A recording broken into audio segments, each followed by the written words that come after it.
Mga idol, alam naman nga natin na isa sa pinoproblema ng Lakers ngayon ay si LeBron James. Ginagawa nga lahat ni Rob Pelinka para manatili ito sa team hanggang sa magretiro ito.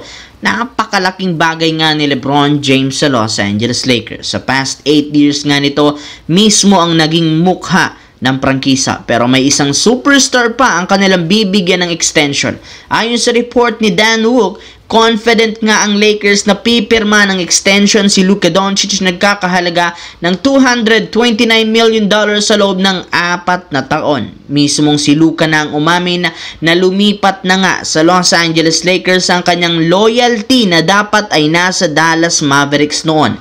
At mismong ama na rin naman ito ang nagsabi na tutuwa ang kanyang anak sa mga fans na solid na sumusuporta kay Luka, especially ang Lakers Nation. Sa mga pahayag pa lamang ito, alam na nating pipirma si Luka ng extension sa team.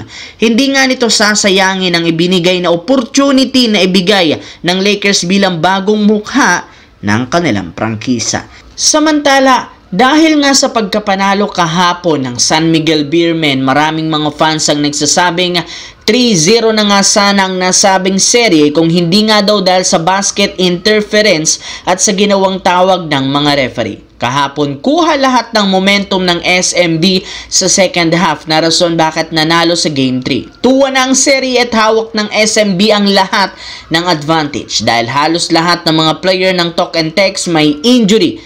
Dito nga mismo sila nadadali. Kulang nga ngayon sa puwersa sa ilalim si Coach Chot Reyes na dahilan bakit naghahalimaw si Junmar Fajardo. Well, eto na ang sinasabing bawi ng San Miguel Beermen dahil sa basket interference noong Game 1. Mas ginanahan nga ngayon at ginaganahan ng SMB dahil gusto nilang patunayan na kahit man hindi pumabor sa kanila ang first game o Game 1, kaya pa rin nilang makabawi at bawiin ang panalong inagaw sa kanila ng kabilang kupunan. Halos maiyak rin naman dito si Coach Chot Reyes sa nangyari ngayon. Anong masasabi niyo dito mga idol?